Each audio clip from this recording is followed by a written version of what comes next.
Morning. Morning, good.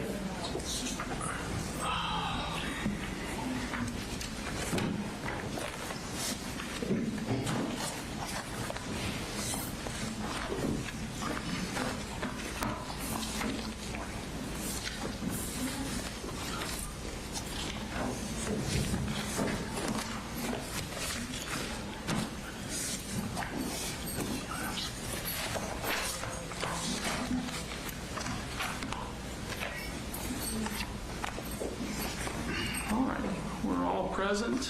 I know it's been some time. We're here for the sentencing for Colin Gray, State of Georgia versus Colin Gray.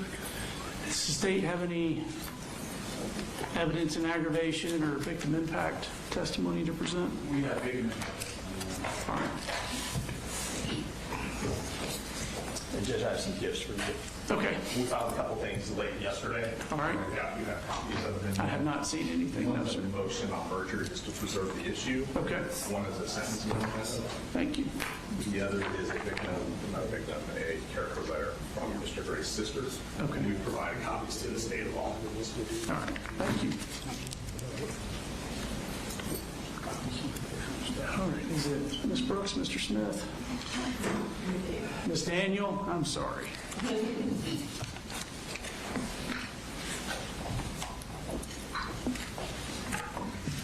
So Judge, the first victim we're going to call is Shayna Aspinwall. And we're bringing in her now. She is Richard Aspinwall's wife.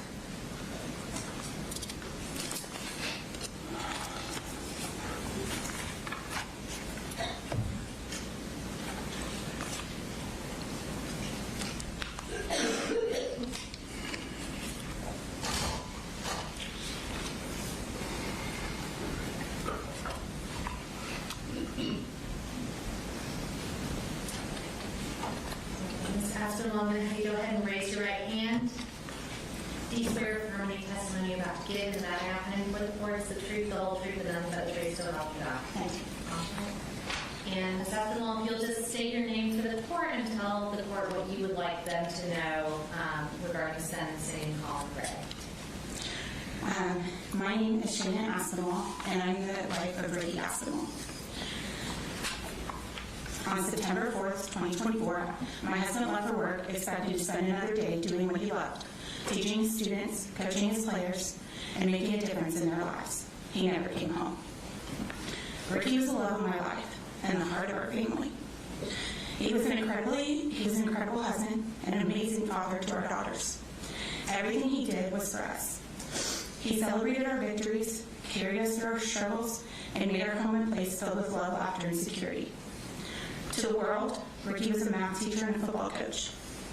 To his students, he was someone who believed in them, challenged them, and encouraged them. To the players he coached, he was a mentor who taught far more than football. To my daughters, he was an amazing and loving father that would protect them. To me, he was my best friend, my partner, and the person I expected to grow old with. Ricky and I both shared a passion of teaching and coaching. I was a high school teacher as well, but can no longer teach in the classroom.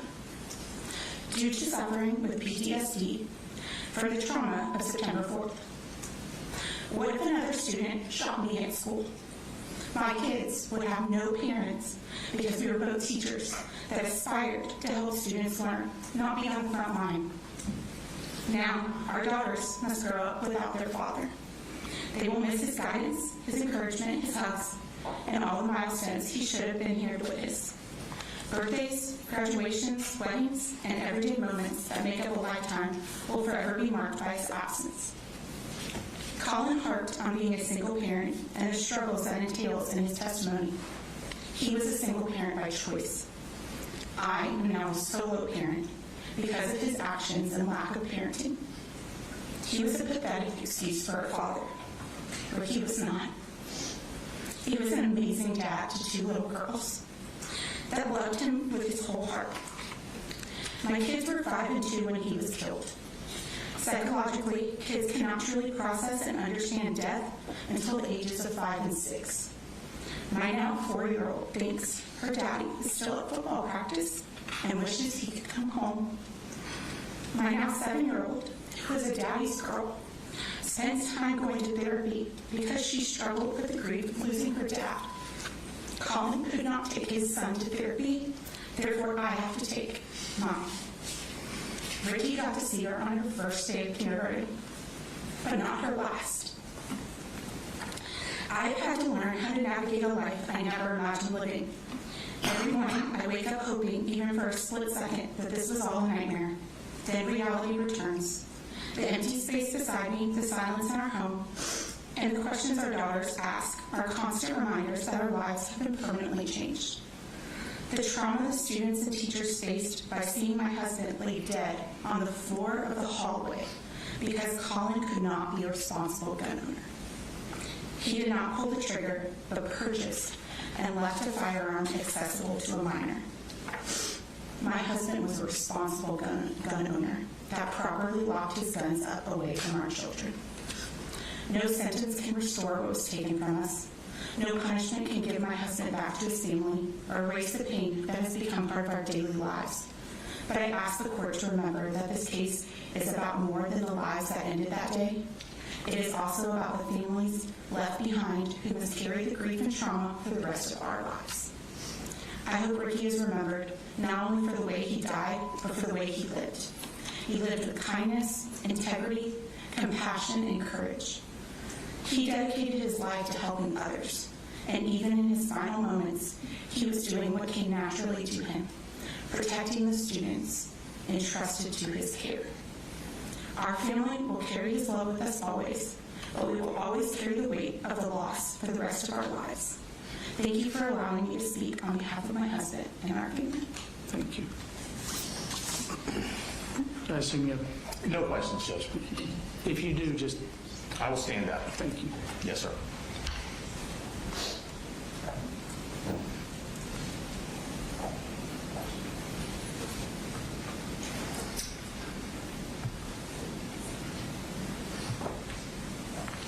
This next individual we're going to call is Rick Aspinwall.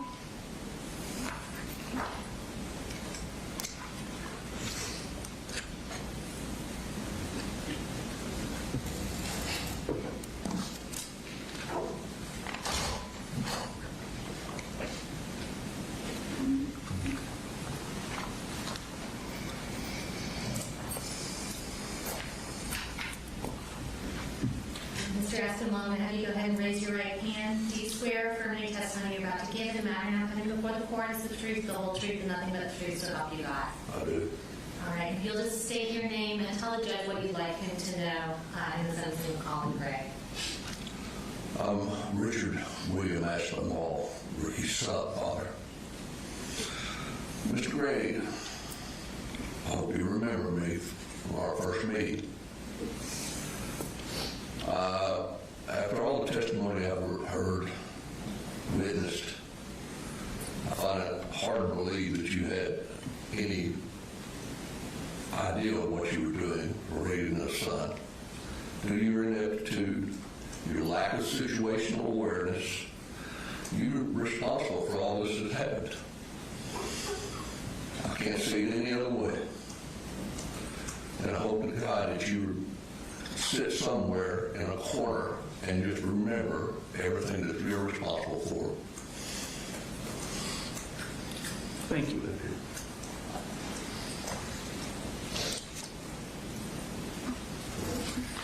Judge, next we're going to call up Ansley Gossett.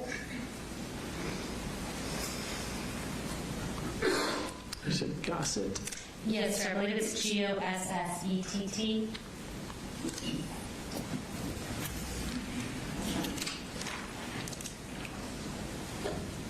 Ms. Gossett, I'm going to have you go ahead and raise your right hand. Do you swear affirm any testimony you're about to give in the matter now coming before the court is the truth, the whole truth, and nothing but the truth, so help you God? I do. All right, if you'll just state your name and tell the judge what you want him to know in Colin Gray's sentencing.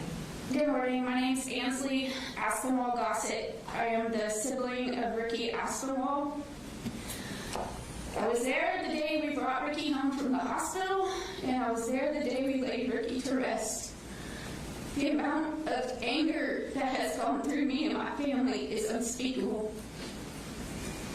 My brother was nothing but supportive, caring, loving, and he could hate the fact that I couldn't throw football. He tried to teach me. But they're just left with the biggest hole in our heart that can never be replaced.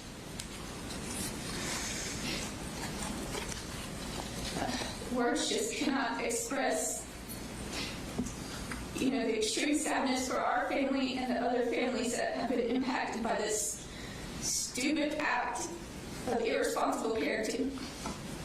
I'm a parent to 4 kids. My 2 youngest will never get to know their Uncle Ricky because he was gone before they could know him. My 2 oldest were there the day we laid Ricky to rest, and they cried uncontrollably in my arms. And there's nothing I could do to stop their tears.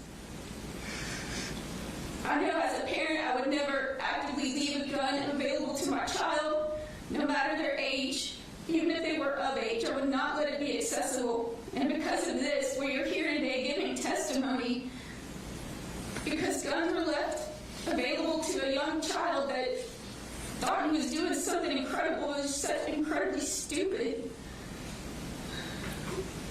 I feel like this man deserves the maximum sentence possible and should never have a slight chance of freedom again. Thank you. Thank you.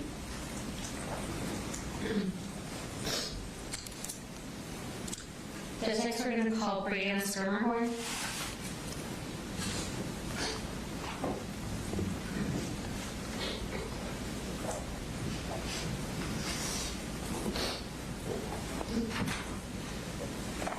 Then raise your right hand. Do you swear affirmity testimony you're about to give in the matter now pending before the court is the truth, the whole truth, and nothing but the truth, so help you God? I do.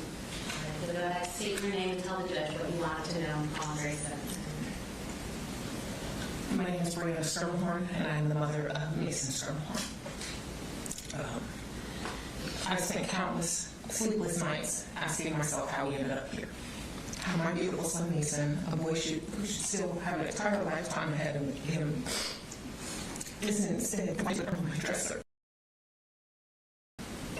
And it's hard around my neck that I wear every single day. And no parent should have to carry their child that way. Throughout his trial, I repeatedly heard Mr. Gray lean on the excuse that he was a newly single father. And I reject that excuse completely. Parenting is hard. Parenting alone is even harder. I know that because I lived it. I was a single teenage mother raising my daughter Liliana while I was still trying to grow up myself. I didn't have the years of life experience. I didn't have the financial security.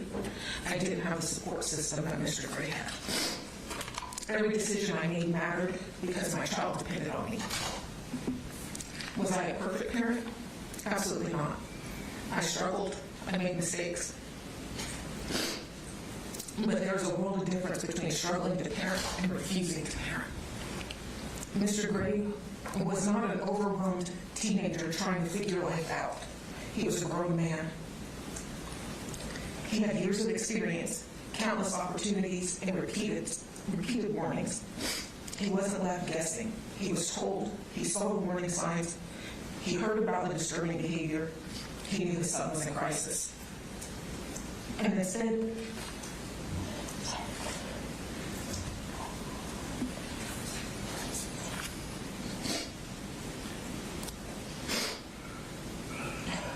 of acting, he chose to look away.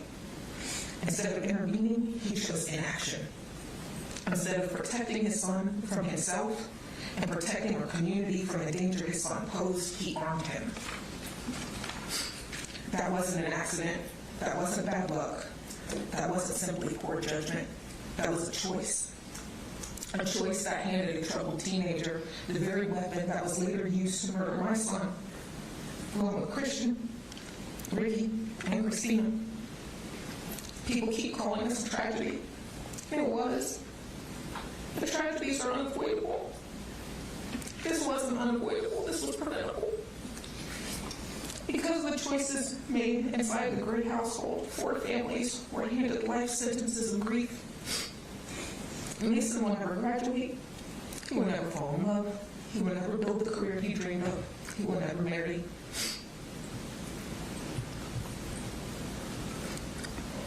We will never hear his laugh outside of old videos. We will never be able to wrap our arms around him again. Every birthday, every holiday, every family gathering, every milestone will forever be defined by the person who should be there but never will. And it wasn't just our families that were robbed. An entire school lost a sense of safety. Children who should have been worried about homework now carry memories of gunfire. Teachers who dedicated their lives to protecting children were forced into an unimaginable nightmare. Our community will never be the same. Even as a young single mother, I understood something that Mr. Gray apparently did not. I could not control every choice my children would eventually make, but I was responsible for controlling what I put into their hands. I was responsible for getting them to school, making sure they saw doctors when they needed help, protecting them from harm, even when that harm came from themselves. That is what parenting is. Parenting is not about convenience. It's not about avoiding difficult conversations. It's not about pretending warning signs don't exist because dealing with them is uncomfortable. Parenting requires responsibility. It requires sacrifice. It requires showing up, especially when it's hard.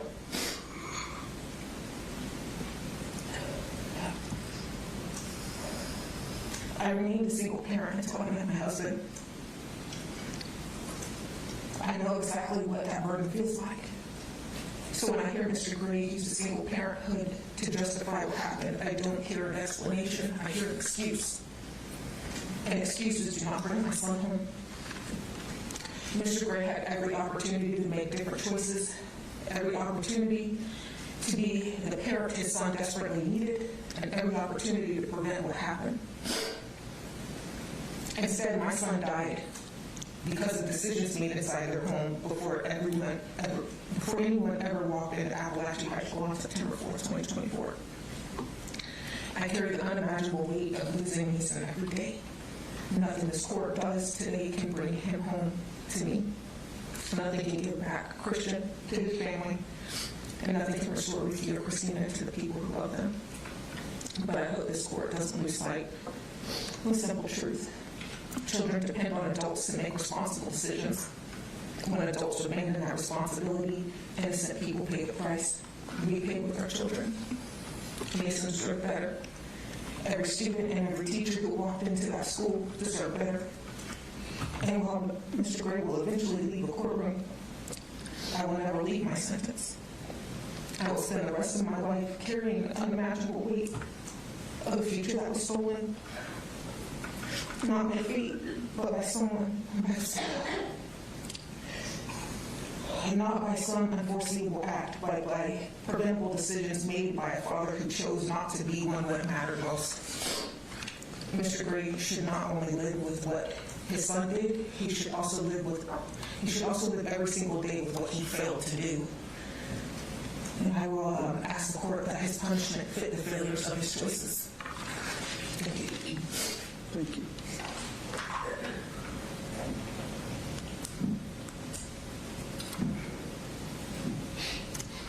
Judge, we'll call Wallace from her.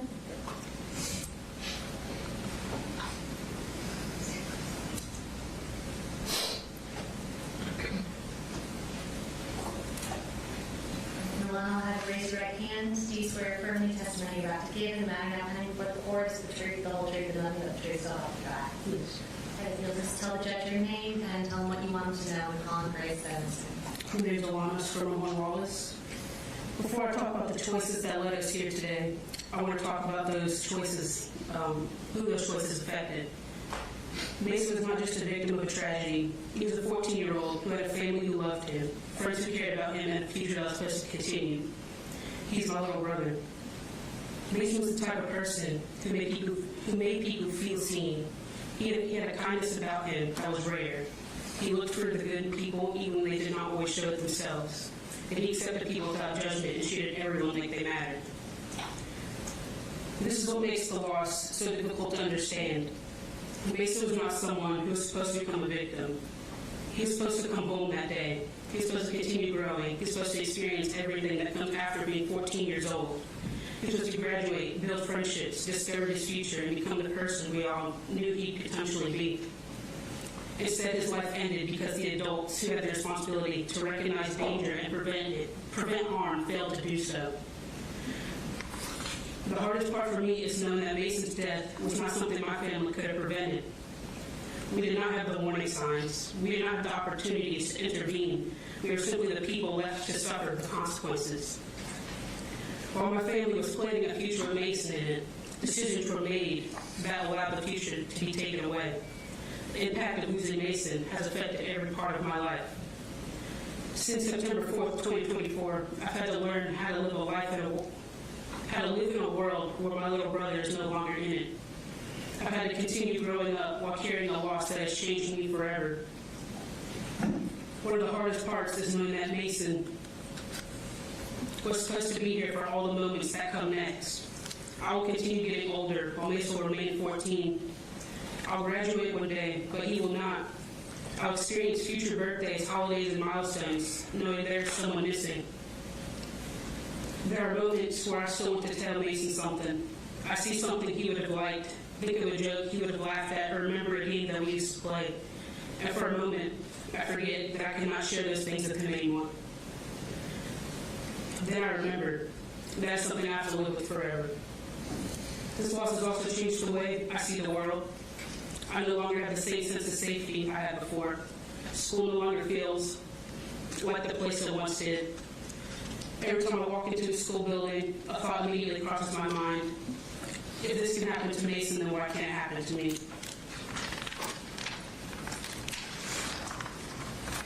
I find myself paying attention to exits, watching the people around me, and thinking about things I never had to think of before.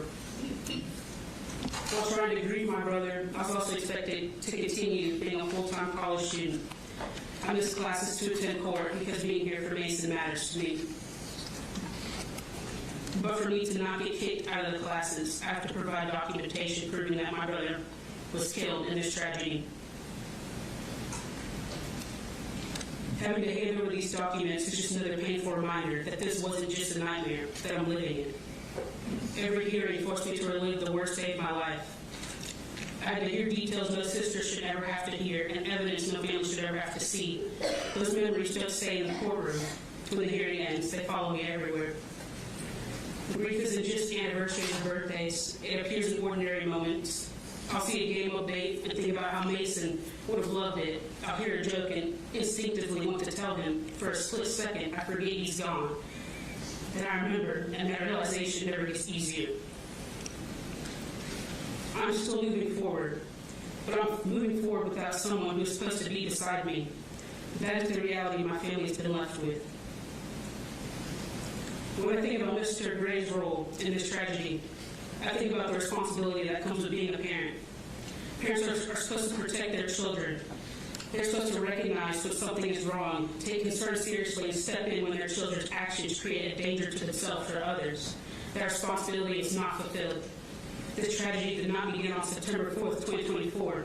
There were warning signs before that day. There are opportunities to make different choices. There were moments where action could have been taken that may have changed the outcome. But what is hardest for me to accept is that the people in that school did not have the opportunity to protect themselves from decisions being made around them. They went to school that morning expecting a normal day, and the fool we lost deserved to come home. But because the warning signs were not taken seriously enough, and because the responsibility to prevent harm was not handled the way it should have been, my family is left living with a loss that will never go away. But what makes this even harder to accept is that this was not a situation where there were no signs. There were moments where action could have been taken. There were opportunities to step in before people were injured or killed. After his son made threats and showed signs of concerning behavior, the danger was still allowed to remain. The firearms were still accessible. The ammunition, whatever that word is, ammo, is still accessible. The things that could have been secured were not handled with the urgency that they required. Mr. Gray had gun locks. but having a safety measure means nothing if it's not used when it matters most. The gun should have been locked away. Ammo should have been secured. There should not have been a possibility that a 14-year-old child could have access to tools needed to carry out something like this. What's difficult to understand is that there were concerns serious enough to create fear, yet those concerns did not lead to this level of action that was needed. If a parent is afraid of what their child may do, that fear should lead to a reason to protect others. It should be a reason to remove access to anything that could cause harm. It should be a reason to seek immediate help and intervention. Instead, the danger continued to exist until it became a tragedy that my family has to live with forever. I understand that no one can change what happened on September 4th. Nothing said in this courtroom can bring Mason back to my family. But accountability matters because Mason's life mattered. I understand that no one can change. He was not supposed to become the result of a series of missed warnings and failed decisions. He's supposed to continue living his life. He's supposed to grow up, make mistakes, chase his dreams, and become the person he's meant to be. Instead, my family has to live with the consequences of choices we never made. We have to wake up every day knowing that Mason is gone. We have to celebrate milestones knowing there's someone missing. We have to imagine the future he should have had because we will never get to see it happen. Mr. Gray had opportunities to make different choices. He had opportunities to take action to protect his son, to protect others. My family did not have an opportunity to stop what happened. Mason did not have an opportunity to come home. That is the difference. A decision was made that changed countless lives forever, and people who suffered the most were the ones who had no part in making that decision. Mason deserved better. Christian deserved better. Christina deserved better. Richard deserved better. Everyone in that school and in this community deserved better. I understand that no sentence can erase the pain that my family has lived through since September 4th. However, I do believe Mr. Gray should be held fully accountable for the role his decisions played in this tragedy. Because of that, I respectfully ask to impose the maximum sentence allowed by law. Ask for the maximum sentence not out of revenge, but because the consequences of these failures were irreversible.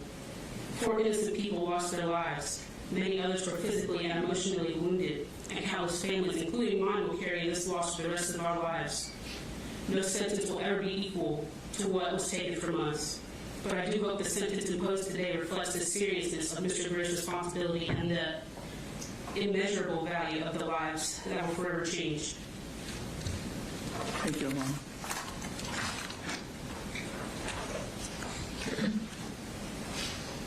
Okay, next we're going to call up Junior Angelo.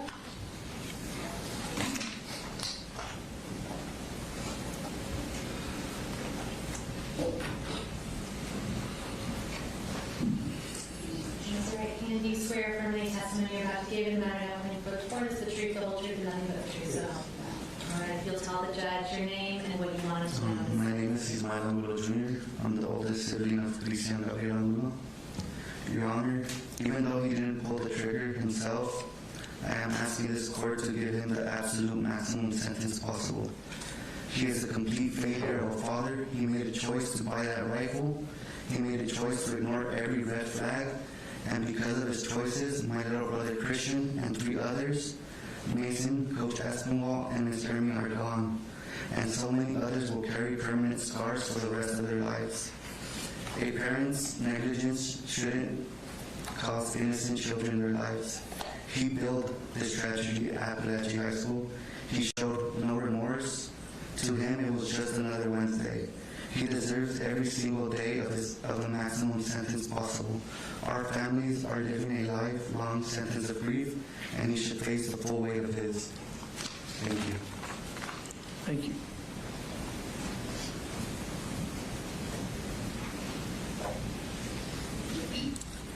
Just next, we're going to bring up Terry McElhannon on behalf of Taylor Jones.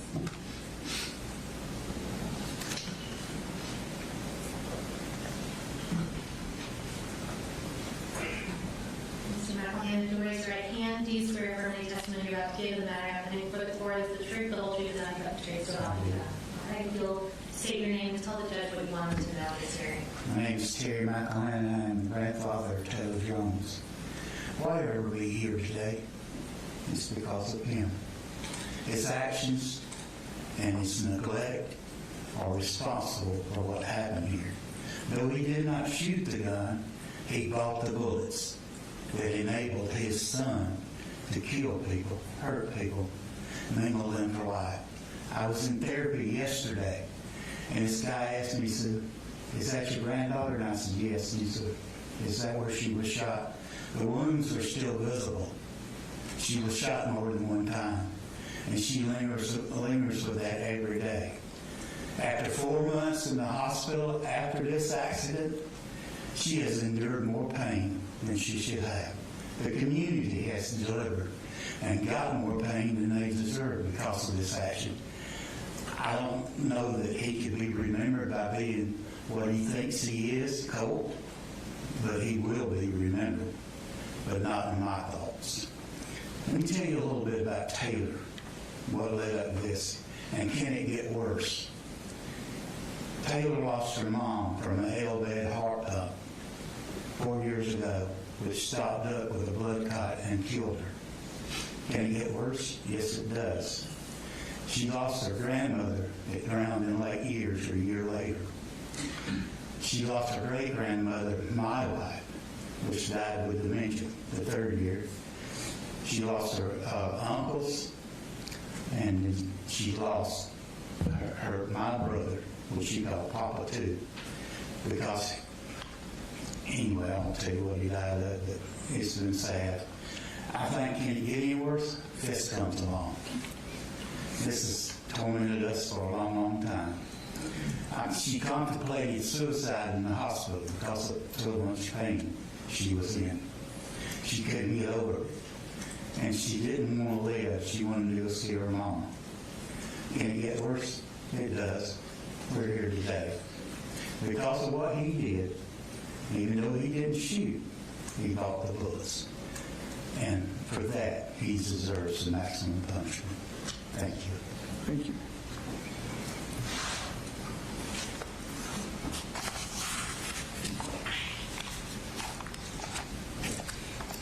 Judge, next we have a statement by Ariana Norman. It is going to be read by Kelsey Zimmer.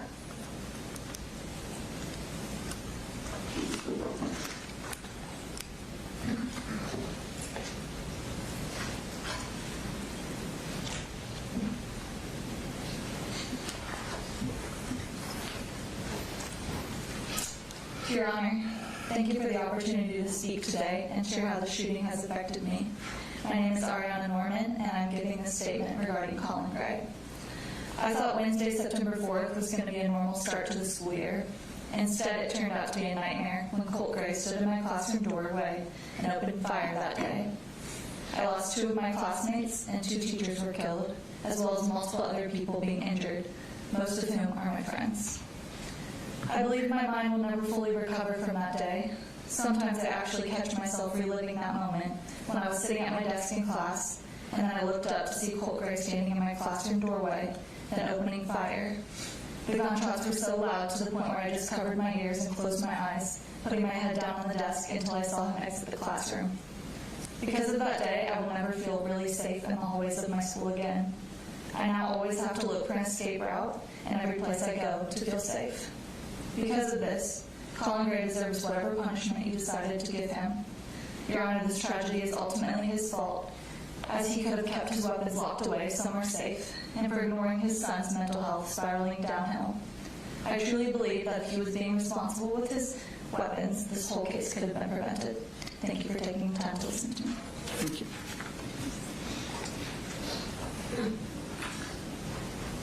All right, Judge, we have 2 more statements that are written statements that will be read by Ms. Brooks from my office.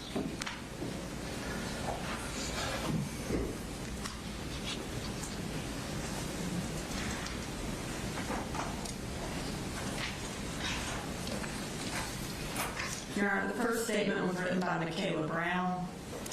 She was one of the students in Ms. Ryan's classroom.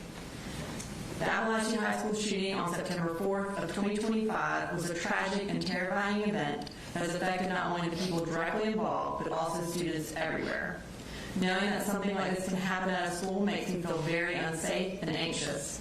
Since being involved with the shooting, I have been feeling scared to even go in the dark to take my dogs out to use the bathroom. Loud noises like doors slamming hard make me jump because they remind me of what could happen. It's hard to feel relaxed or normal when things like that are always in the back of my mind. I also get nervous being home alone because I am thinking someone is going to break in and hurt me. I don't feel as safe as I used to. I used to think Apalachee was going to be a safe place for me to learn and graduate and make new friends. But no, now I just go to school thinking that I'm not safe here. This situation shows how deeply events like this can impact students mentally and emotionally. It's not just something that happens and goes away, it stays with people. Schools are supposed to be safe places, and when that safety is broken, it changes how we feel every day. And then the next statement was written by Sarah Beaver on behalf of Jackson Beaver, who was another one of the students in Ms. Ryan's classroom on September 4th. On September 4th of 2024, he went to school as a carefree, innocent 15-year-old. He came home completely broken. His childhood was violently stolen, forced to spend that grueling night begging for updates just to see how many of his classmates he would have to mourn. Now my son, like so many others, carries a crushing weight of guilt that belongs solely to the defendant. He torments himself thinking he didn't do enough. He has looked at us through tears and said it should have been him. As a mother, it breaks my heart that my son didn't more to protect his peers that day than the defendant ever did to protect the world from his own child. This trauma is a direct result of the defendant's absolute catastrophic failure as a parent. While I spent 15 years nurturing, loving, and protecting my son, you spent years actively ignoring the warning signs of a monster in your home. Because the defendant utterly refused to parent his child, my son's innocence was destroyed. His total abdication of parental responsibility forced Jackson to abandon Apalachee High School entirely, because the hallways he let his son terrorize are now triggers for paralyzing nightmares. His deliberate negligence took away two beautiful, irreplaceable children. Because of him, the world is now forced to know Mason Skirmahorn and Christian Angulo only through internet obituaries and grieving news clips. They were just boys. They were supposed to grow up, play video games, and have futures.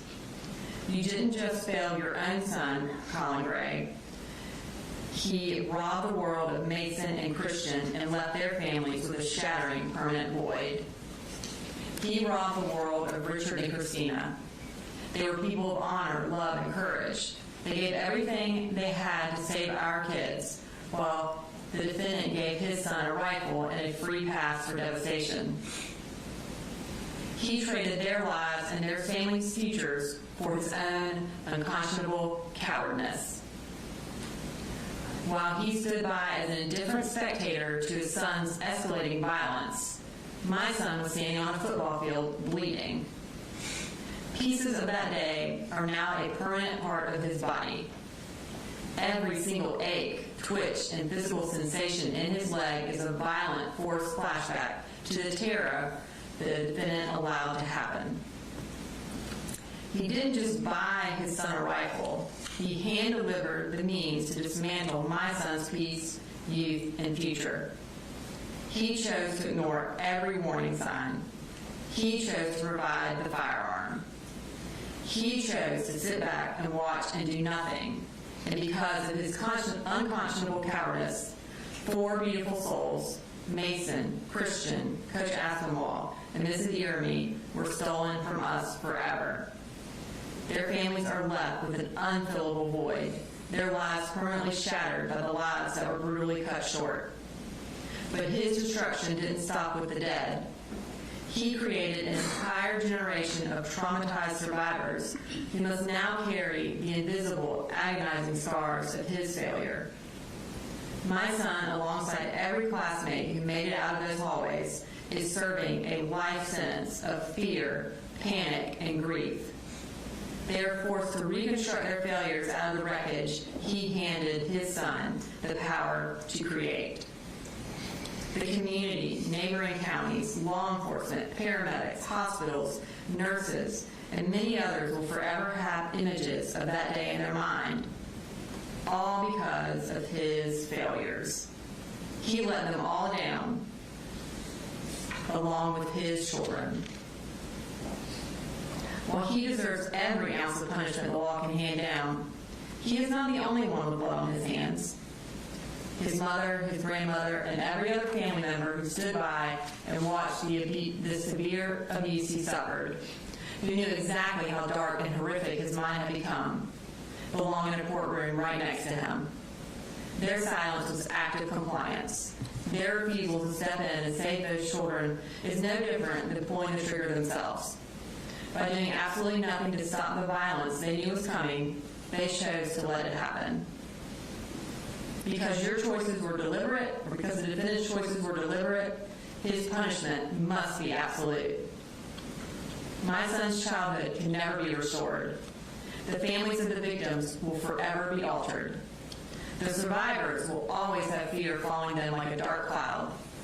The community will never be the same. And the defendant must spend every single remaining day of his life carrying the heavy weight of the ruin he has created. Matthew 18:6 says, if anyone causes one of these little ones who believe in me to stumble, it would be better for them to have a large millstone hung around their neck and to be drowned in the depths of the sea. Since that punishment is not an option, I demand that this court hand down the absolute maximum sentence allowed by law, without mercy.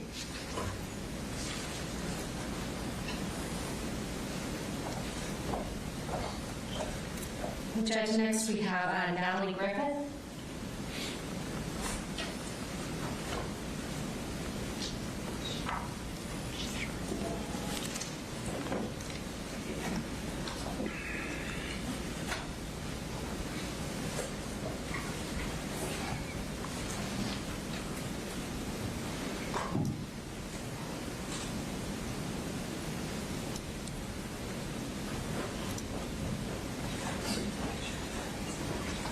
Natalie, I'm going to have you raise your right hand.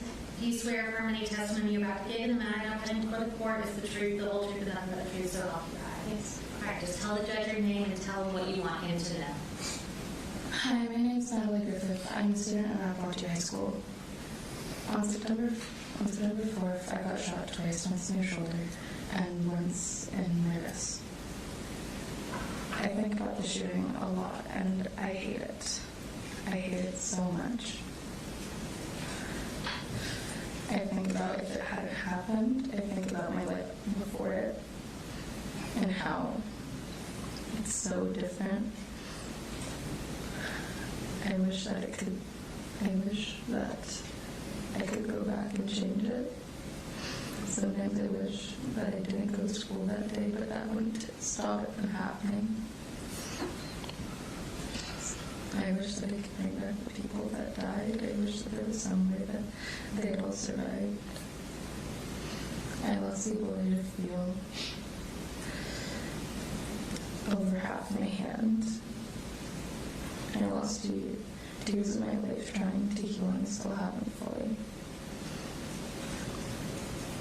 I try to live my life normal and live it without letting my injuries stop me, but sometimes it's hard. Sometimes I'm petting an animal or a dog, or just doing something, and I can't feel all the way. I can't feel 3 of my fingers, and I wish I could. I think about it every single day, and I wish it could stop, and I think about how it could have been avoided, how if he hadn't done it, then we would all be happy. I believe that joy can heal any wound, but it can't make scars disappear, and it can't bring people out of the ground.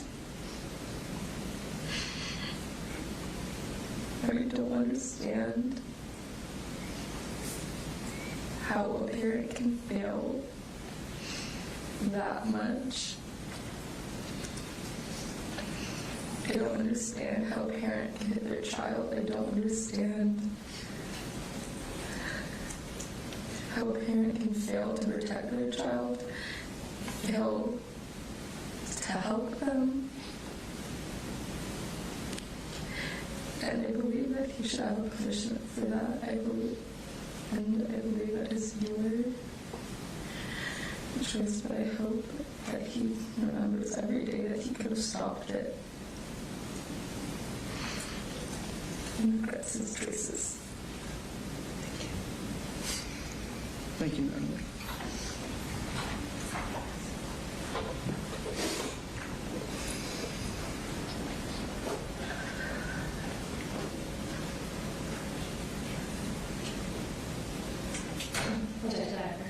Yes, ma'am.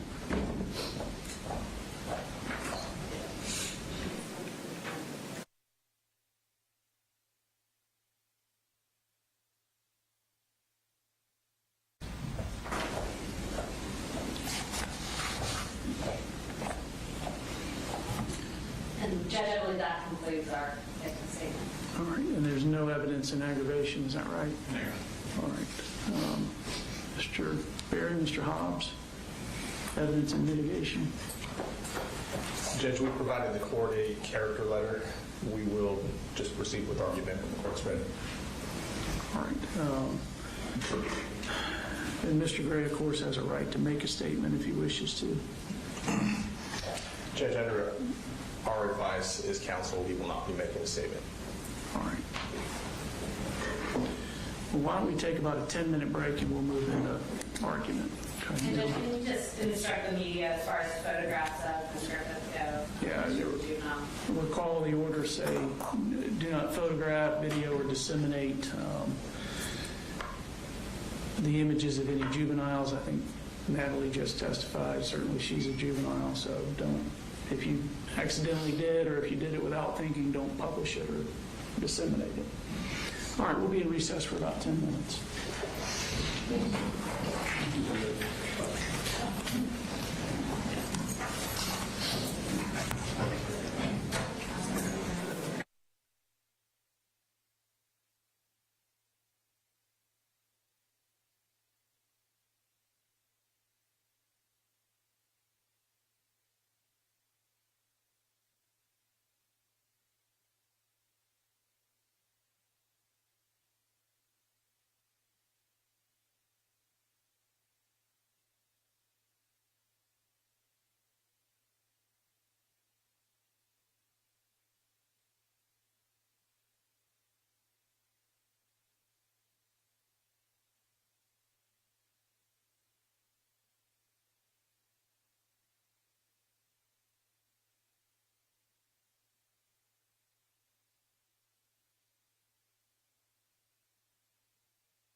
present. So I'll hear argument from the state and the defense and any final word from the state.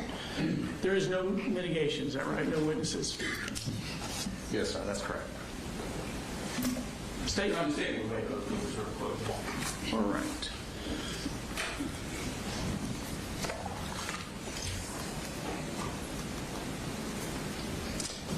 Good morning, Your Honor. May I please report? Before I say anything on behalf of Colin Gray, I want to acknowledge what everyone in this room knows to be true, that nothing that happens here today, no argument that I make, no sentence this court imposes can restore what was taken on September 4th from these families and from this community. Colin Gray does not come before this court to be excused for that. He comes to be sentenced for what he did and not for what his son did. When the jury convicted Colin Gray in March, it never heard from the one person who knew the whole truth of what was planned in that house. Colt Gray did not testify at his father's trial, and this court has now spent a week hearing that missing evidence. And 2 days ago, it made findings about that missing evidence. So I want to begin not with our theory, but with this court's own record. 6 things now stand in it that no jury ever weighed. First would be the concealment, from the only voice with first-hand knowledge. Colt Gray told his court that he actively hid the depth of his involvement in that online community from almost everyone in his life, including his father, that his father did not know what he was planning.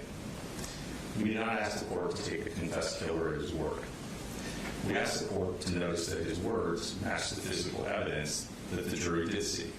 The hidden notes, the burner accounts, the absence, after 2 years of investigation by the state, of a single text, email, or single witness placing that plan within Colin Gray's knowledge.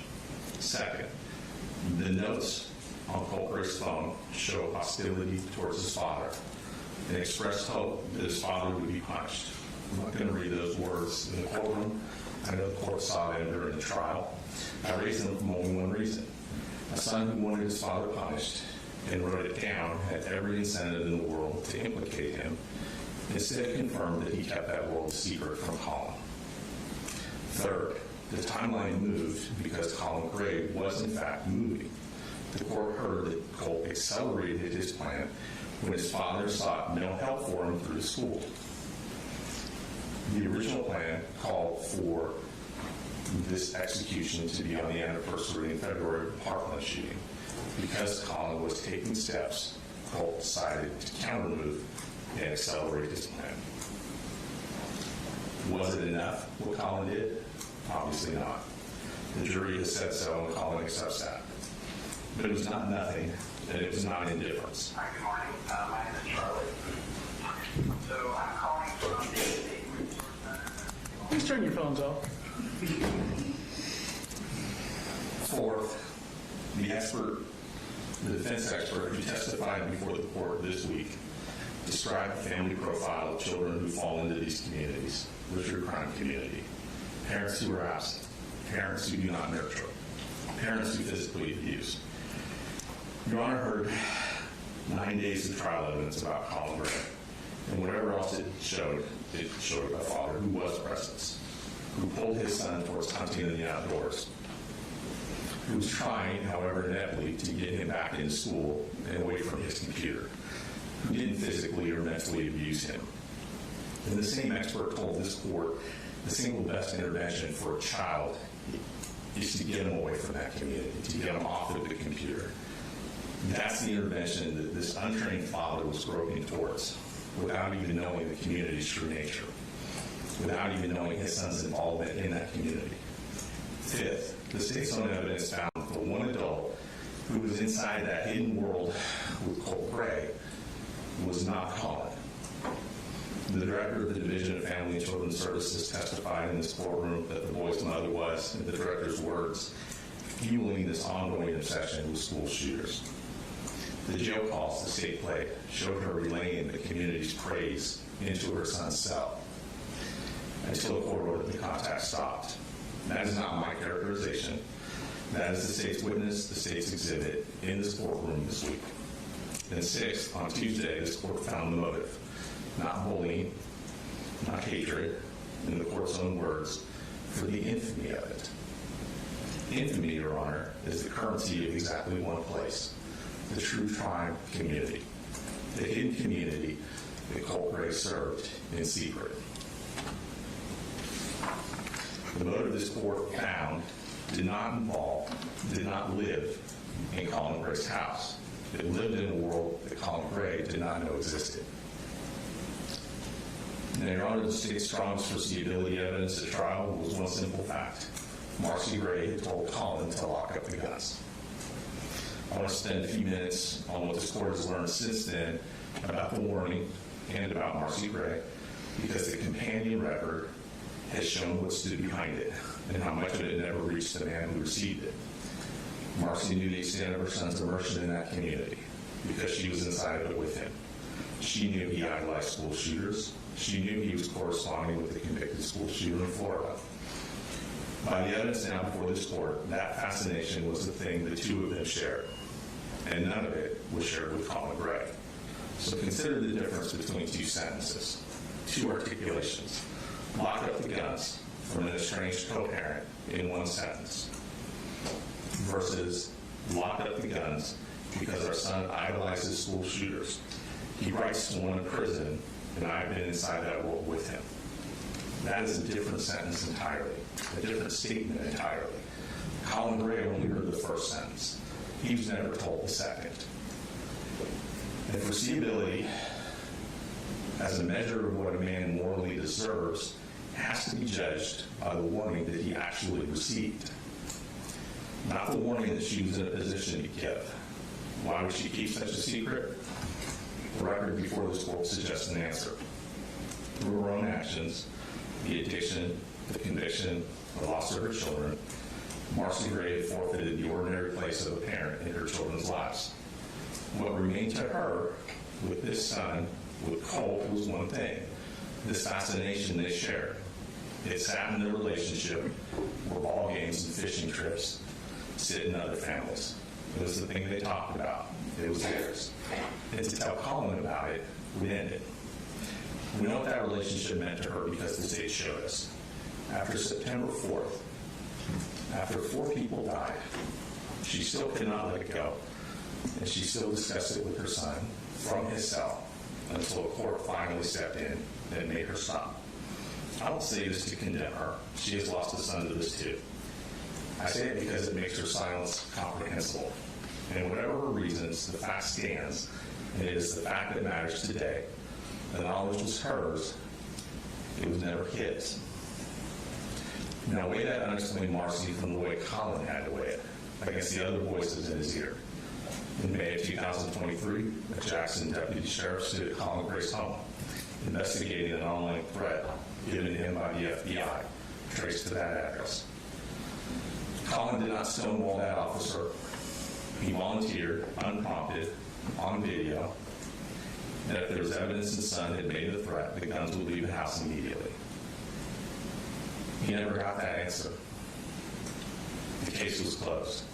15 months later, trained counselors spent hours with Colt, and what came home to Colin was a consent form for a counseling program to get services started through the school, which he filled out and returned.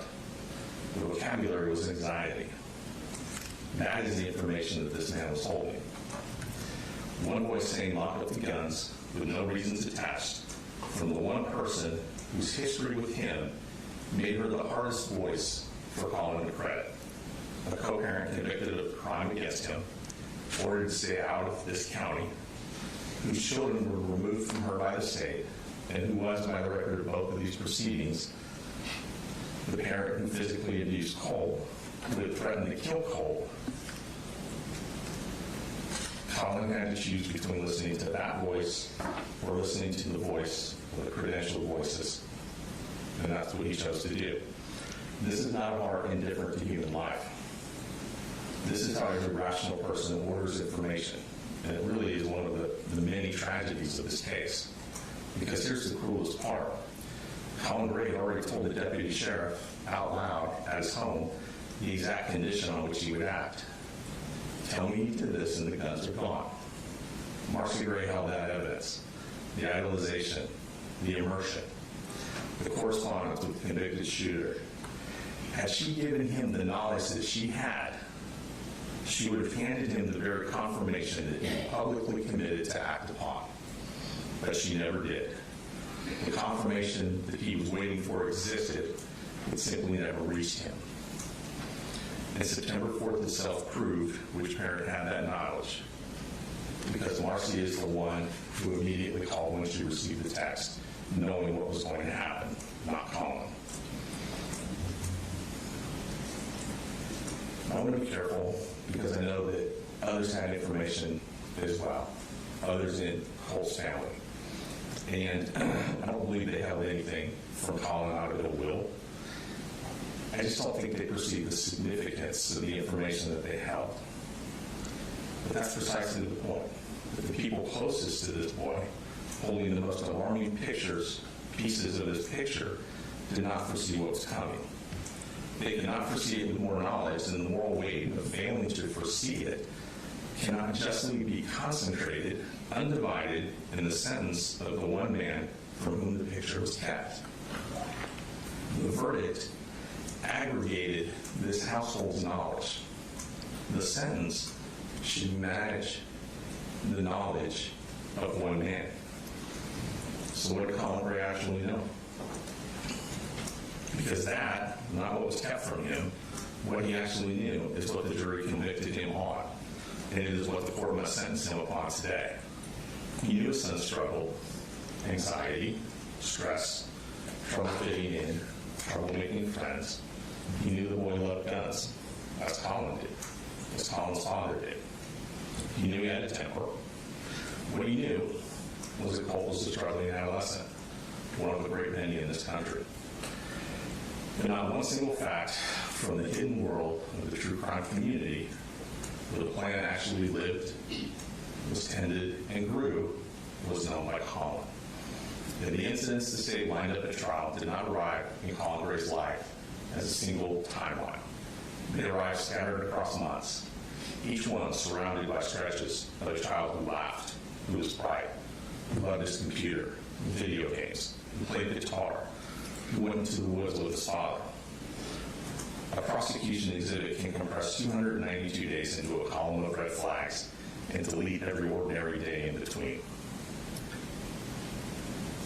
A parent lives all 292 of those days. Hindsight isolates the spikes. A life lived besides the child averages them. The jury found that the average this father struck was criminal negligence, and he accepts that.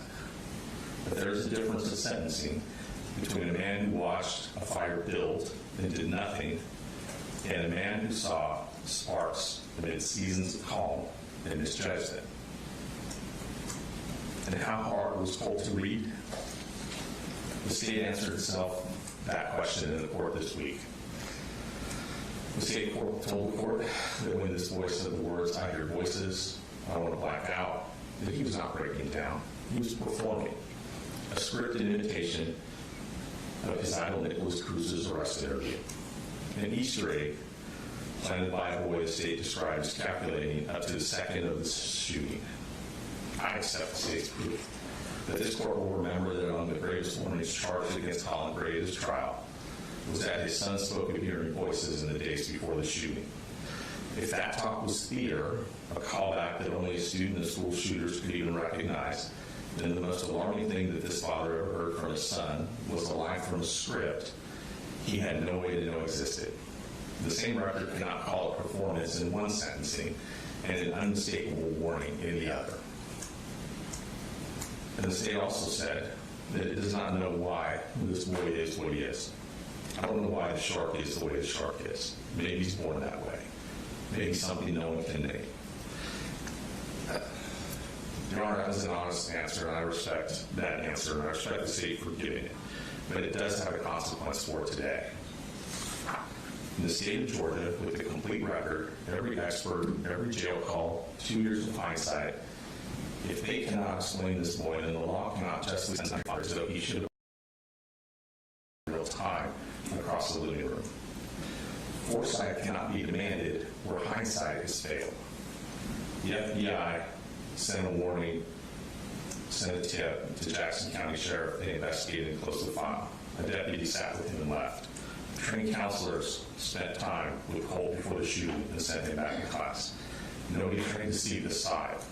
No parent is trained to look at his own child and see a mass shooter, especially when the professionals who are trained to do so did not. On Tuesday, this court wrote the first entry in the ledger that history is going to read as a pair. The killer, the one who planned it, who hid it, who staged it, and who carried it out, received a sentence of life without the possibility of parole. Made all the more exceptional by the age of the person at the time the crime was committed, 14 years old, the maximum that the law allows. Today, this court writes the second entry. A father convicted of negligence, of failing to perceive what his son, by his own account in his courtroom, deliberately hid from him. These two entries have to be morally legible when they are read together. The entire architect of our homicide law, the reason we grade these offenses at all, is the line between the harm a person intends to do and the harm a person fails to prevent. Colin Gray is 55 years old. A sentence of 30 years, 40 years, 80 years. Negligence counts stacked one upon the other is a death in prison sentence. Functionally, it's the very sentence this court just reserved for the individual, the killer himself. If the father's sentence looks like the son, then that line is gone. And this court, in the first case of its kind in Georgia, would have written the precedent that erases that line. There's exactly one comparable case in American history, and I'm sure the court is aware of it. The parents of the Oxford High School shooter, convicted of involuntary manslaughter for 4 deaths, were each sentenced to 10 to 15 years with their counsel run concurrently. And Your Honor, their warnings were sharper and closer than anything in this record. They bought the gun 4 days before the shooting. They were called into the school the very morning of the attack, asked to take their son home, and declined to do so. They were shown their son's drawing of a gun in the words, quote unquote, "the thoughts won't stop, help me." And they said nothing to the school about the weapon that they had recently purchased their son, and they left him in that school. 10 to 15 years concurrent was the considered judgment of that court after victim impact testimony that was every bit as devastating what the court has heard in the past week and today. We would ask this court not to make Georgia the national outlier in this first case of its kind against a defendant whose warnings came with less and whose efforts were more. Briefly, Your Honor, as to merger, we have filed a brief. We are asking, as in a case of first impression in Georgia, we believe that all of the counts should merge into count one, based upon the fact that Colin failed to do one thing. Now, I understand, without waiving any objection, the court may disagree with that argument. And as I said, I would understand because this is a sentence of first impression and an issue of first impression. Every count in this indictment arises when one continuous course of conduct, one gun, one child, one failure of perception over a span of months. The 18 cruelty counts do not describe 18 separate decisions by Colin Gray. They count the children present when the son acted. The number of those children is a proper measure of the gravity of this harm, and the court should weigh it in fully fixing the term. But to stack negligence counts consecutively is to count that gravity twice. We would ask the court, if it disagrees with our argument on merger, to run all the counts concurrent. Colin Gray did not choose his circumstances. It arrived by a telephone call from the Division of Family and Children's Services telling him to come get his 2 youngest children because their mother had relapsed. Throughout he and Marcy's marriage, it seemed her sole contribution to this family was to insert chaos. Immediately and without condition, when he received that call, he drove down and picked up his 2 youngest children and brought them back to Winder. Was he overwhelmed? Was he underprepared? Yes. Did he have a support system? No. Will the state argue that had he cooperated more with the school with defects, that he could have had a support system? I'm sure they will, and we do not contest that. That, too, is part of the failure that the jury found and for which he will have to answer. But an overwhelmed father's imperfect engagement with bureaucracies is negligence. It is not indifference. This is the father who was trying. This was a father who was constantly in touch with his children. Your Honor saw the text messages that were admitted to evidence at school. Colin Gray was positive. He told his son that he loved him, that he was proud of him. He encouraged him to go to school. He told him how happy he was when Colt told him that he had a good day at school.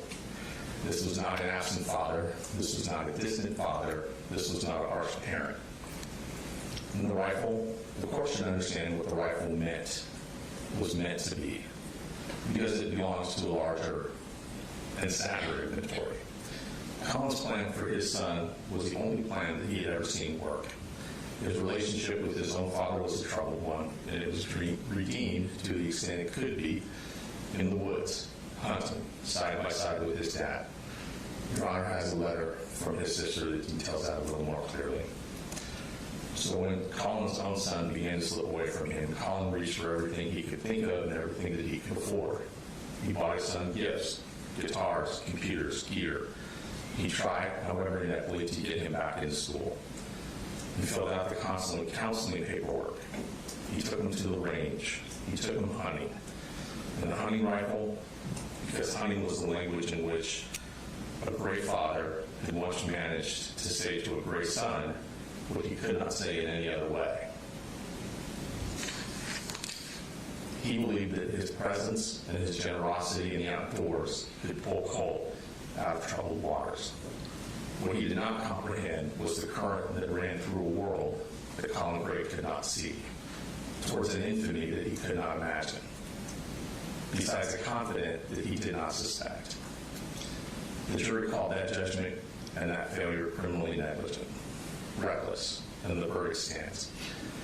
But a father who arms a child out of indifference, and a father who, in tragically poor judgment, gives a hunting rifle to the son he's trying to hold on to, those are not the same man. And sentencing is where the law tells them apart. And one more thing about Colin. From the first hours of September 4th, as the court saw, he cooperated. He sat with investigators that same day. No lawyers, no conditions, and he told the truth. In fact, the state built his case on his own candor. He has no prior felony record. He's been in custody 22 months now. There is no world in which Colin Gray will reoffend. Specific deterrence and incapacitation are simply not a part of this case. And his punishment did not begin with the verdict, and it will not end with his release. His son is in prison for life. His daughter is in foster care. His youngest son is in foster care. His family is gone. His name will forever be associated with this tragedy for the rest of his life and afterwards. The state may tell the court this case demands a message. Your Honor, that message has been sent. On March 3rd, a unanimous jury delivered the first conviction of its kind in the history of Georgia, and it was reported throughout the state and throughout this country. Every gun-owning parent in Georgia already knows that the law changed that day. Deterrence requires credible condemnation. It does not require that a 55-year-old first offender die in prison for negligence. A decade or more behind bars, following the first conviction of its kind, is a thunderous message by any account. So here's what we're asking of the court.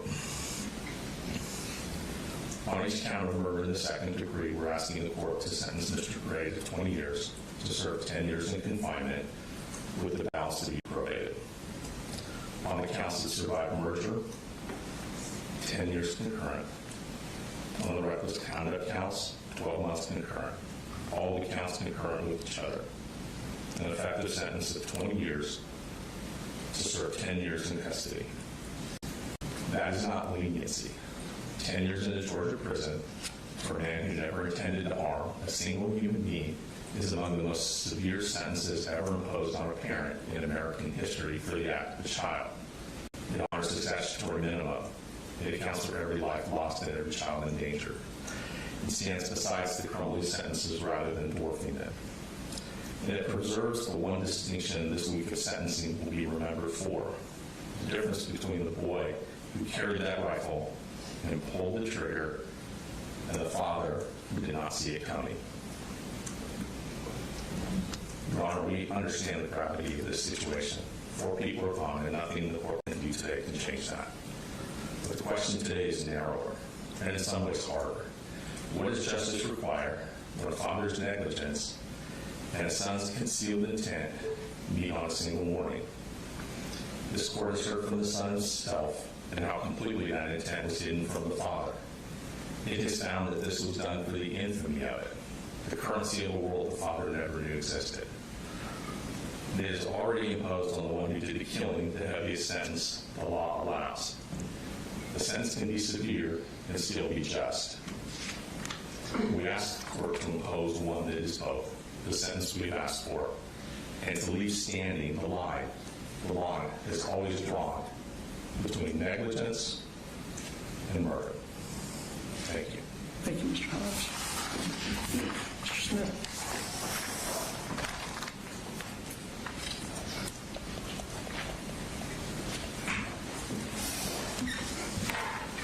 Your Honor, the defendant is confusing and conflating the evidence that was presented last week in the trial of Colt Gray. As disgusting as Marcy Gray's involvement in the TCC was shown in court, the very first phone call on October 1st of 2024, a month after the shooting, Colt Gray is heard directing her of how to access this TCC true crime community.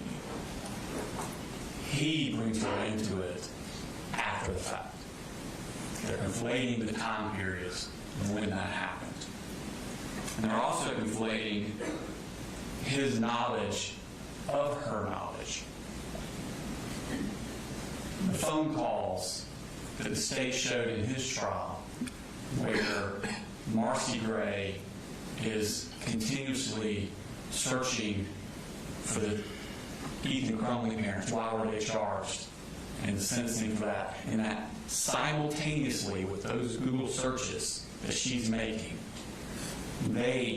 her and the defendant were making phone calls 6 in 1 hour simultaneously with her doing that. Showed to this jury that they were in communication with each other about the threat Colt Gray posed, their son posed to a school shooter.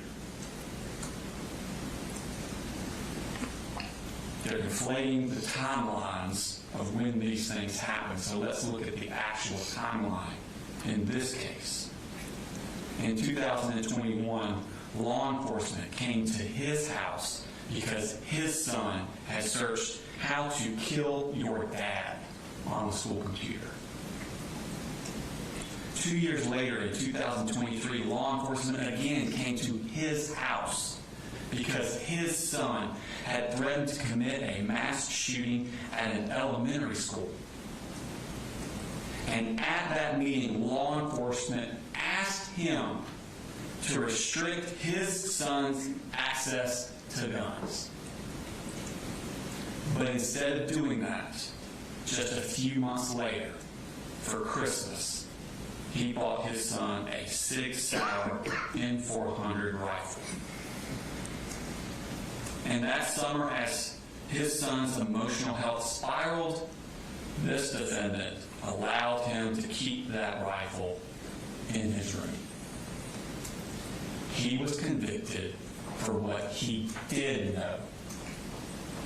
And Colt lying, whether or not Colt was lying when he says he heard voices, he said to his dad he heard voices. And that should be the red flag that every parent should act on, especially one who has already been warned that his son wants to commit a mass shooting at a school. The defendant was convicted of ignoring a substantial and unjustifiable risk. And in order to settle upon an appropriate sentence, the court needs to look at the nature of the risk he ignored.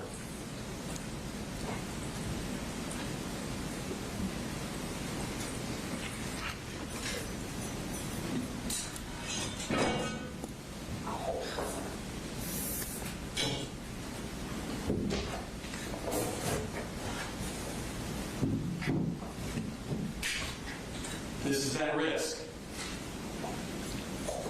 This was the risk that was staring him in the face every day. It culminated on August 6th, almost a full month before the shooting. This went up on that boy's wall. And he, every single day, saw this. And this is the risk that stared him in the face. Deadly toll, 17. Tears, anger, flow. Officials say 19-year-old suspect admitted felony shooting 17 at the Broward High School. These are the headlines that were on his son's wall for a month. There are pictures of crying students, a prayer vigil, and children streaming out of their school with their hands above their heads. And this headline: Florida shooting suspect displayed flashes of rage and other warning signs. The same thing he was seeing in his own son at that very same time.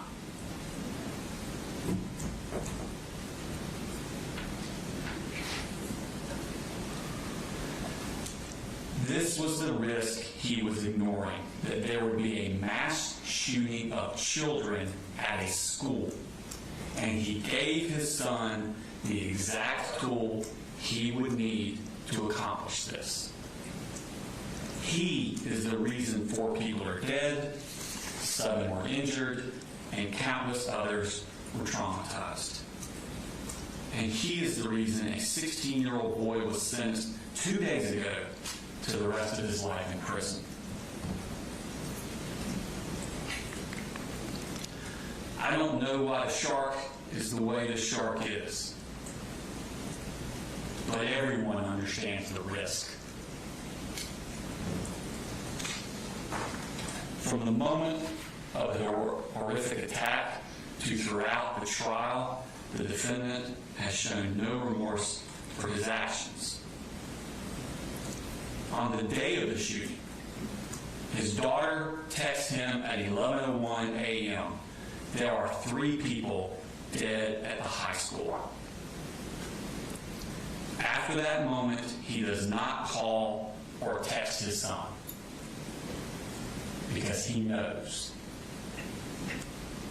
Instead, he tells his boss he has to leave work because his son broke his arm. And then on the way, he stops at a convenience store to get a drink.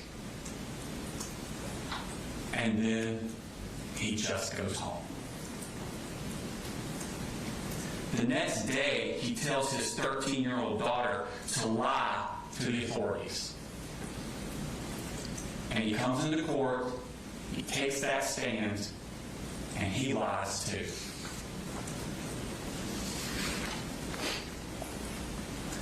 Others became heroes that day. A Christian named Hulo, after being shot in the chest, managed to close the door to stop the shooter from coming back in. Ronaldo Vega, after being wounded himself, threw desks and chairs to barricade the doors and protect his classmates. Coach Aspinwall and Coach Phoenix, as well as Ms. Irby, all moved towards the gunshots to try and help and intervene. A young man named Landon Adams, when Taylor Jones was struck in the leg in that room, Landon crawled over to her and held her hand, comforting her until help could arrive.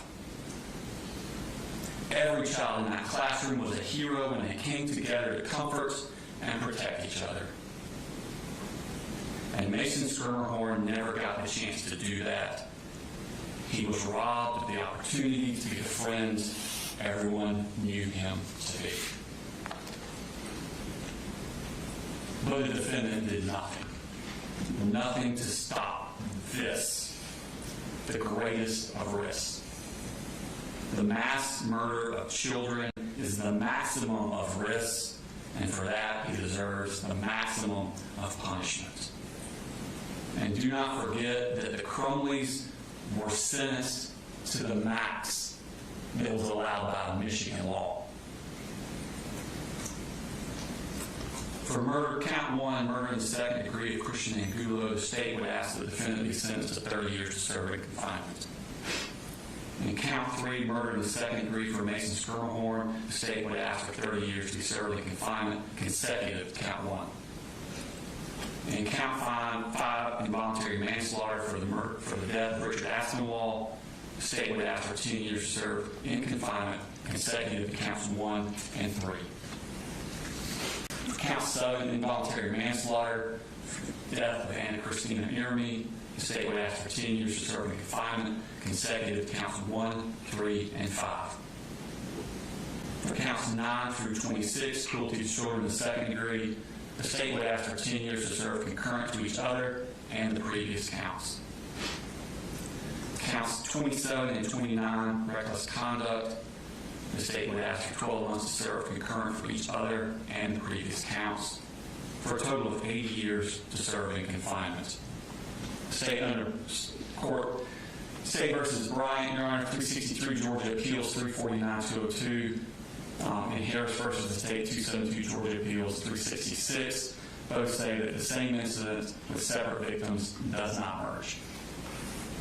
And Gaither versus the State 312 Georgia Appeals 53 says that although the convictions arose from the same acts, they did not merge as a matter of fact or law because each count was based upon harm to a different victim. So that is why the state would ask her a sentence of 80 years to serve in confinement. All right, thank you. We're going to go ahead and take a recess. I need to review what the defense has presented here. Be in recess till 1 o'clock.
All right, for the record, we're all present.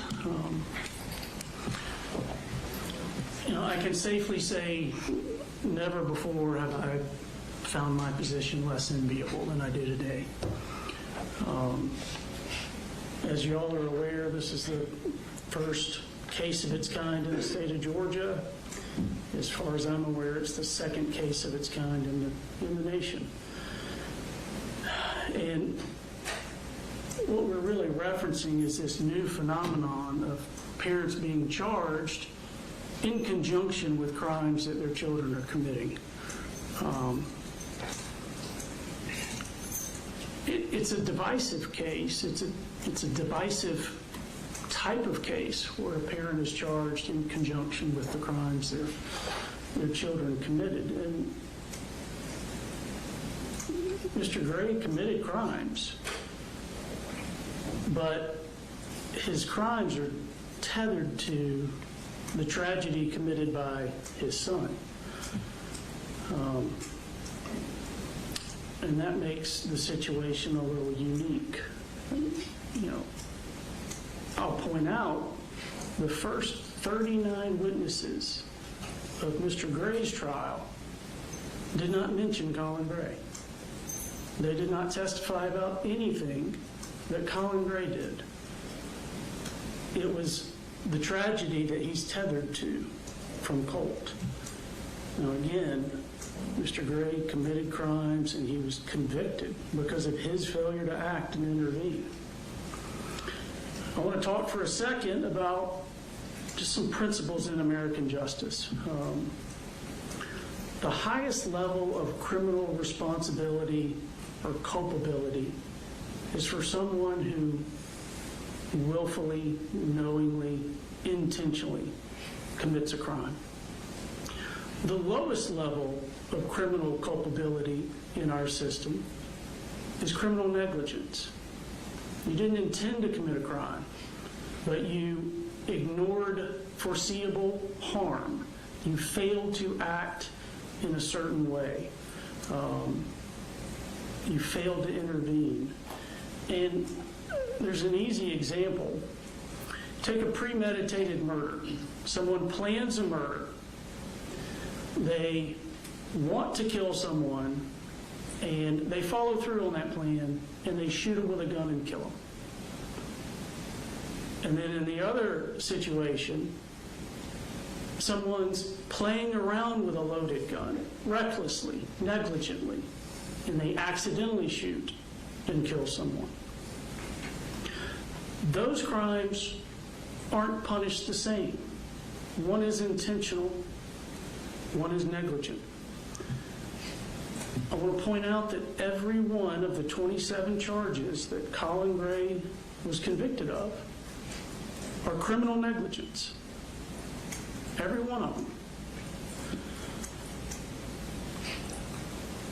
Punishing criminal negligence is not easy, in part because they didn't intend to commit a crime. The punishment generally comes from the foreseeability of the harm and from the damage that results. It is clear you failed as a parent. You did not provide a stable household. You did not have things in check with Marcy's issues and what the kids were being exposed to.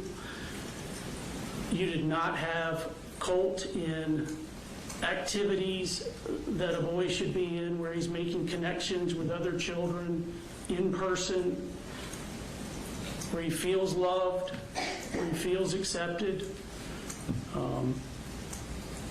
You didn't monitor what was going on with him in the computer. You didn't have him in school. He was in your care his entire 8th grade year. And he didn't go to school. And what did he do each of those days he should have been in school? He watched and rewatched the school shooting trial of Nicholas Cruz. He fell deeper and deeper into this obsession when he should have been in school every day. And that was a failure on your part. You didn't get him mental health counseling when it was obvious he needed some.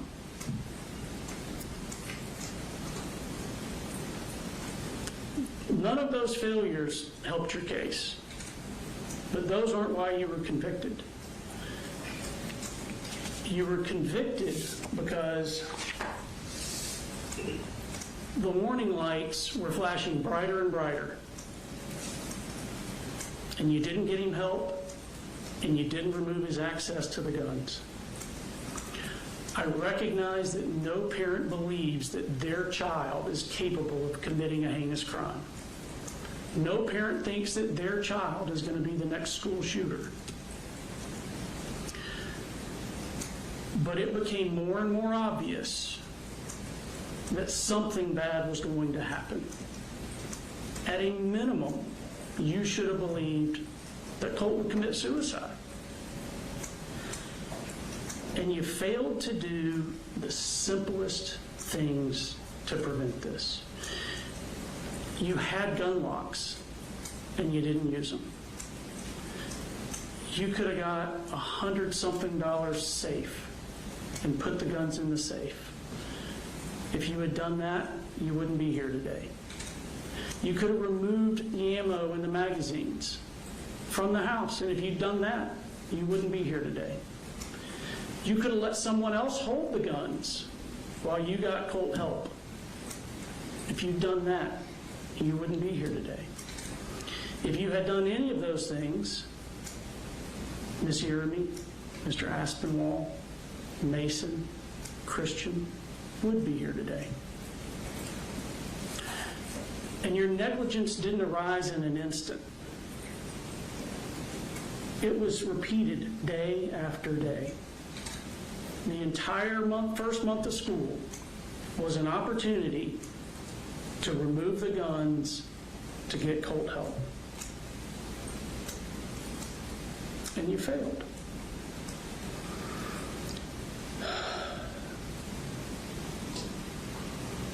Again, sentencing for negligence is very difficult because there's not an intention to commit a crime. None of the crimes that you're convicted of require mandatory prison. And as I mentioned, the weight of your crimes is tethered and tied to the acts of someone else, your son. Two scenarios. You fail the same way in both. You fail to get Colt counseling. You fail to remove the guns from the house. In the one scenario, Colt changes his mind, doesn't go through with it. You're not charged with any crime at all. Your very same failures, Colt goes through with it as he did, commits the atrocity, and the state's asking for 80 years confinement for you. But your actions are identical in each of those scenarios.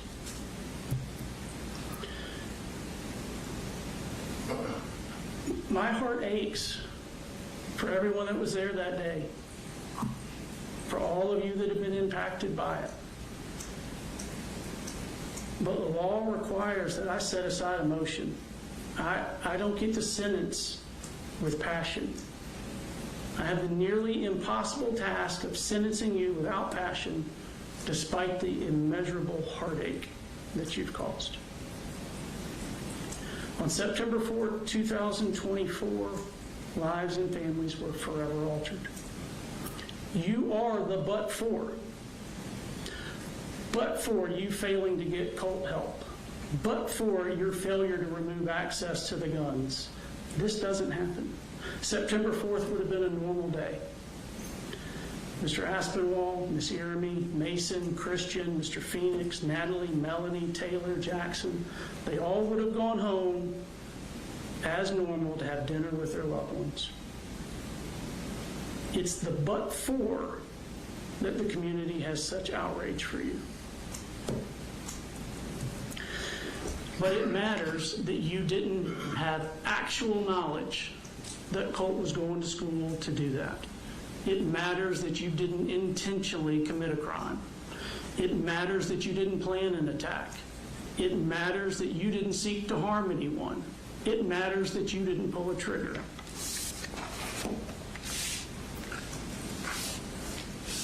As I indicated, all of your crimes are a form of criminal negligence. None of them require mandatory prison. I don't have a concern that you're going to commit future crimes. You're 55 years old and you have no criminal history. You didn't intend to commit these crimes that you've been convicted of. But the loss here is profound. But I still have to distinguish your acts from the malignant heart and the acts that Colt Gray committed upon the Apalachee School. For each of the murders in the second degree, I'm sentencing you to 15 years in confinement concurrent with one another. For each of the involuntary manslaughters, I'm sentencing you to 10 years confinement concurrent. For each non-merging cruelty to children, I'm sentencing you to 10 years in confinement concurrent. For each non-merging reckless conduct charge, I'm sentencing you to 12 months confinement concurrent. This is an aggregate sentence of 15 years in prison.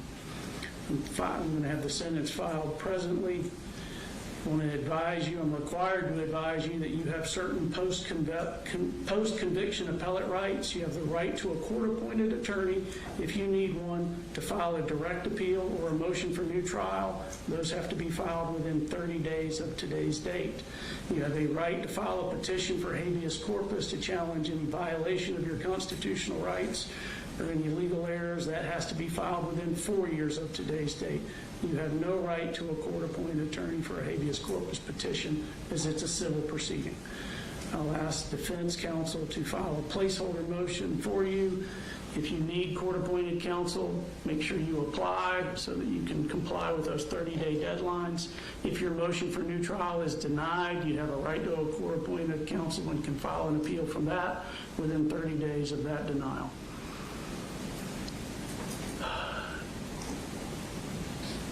This only closes the legal chapter of this horror. The pain, the heartache, they continue. I understand that. I hope all of you know that this community loves you, and I ask that God gives you peace. Thank you. We're adjourned.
Mic check 1 2 3 4 5 6 7 8 9 10. Mic check.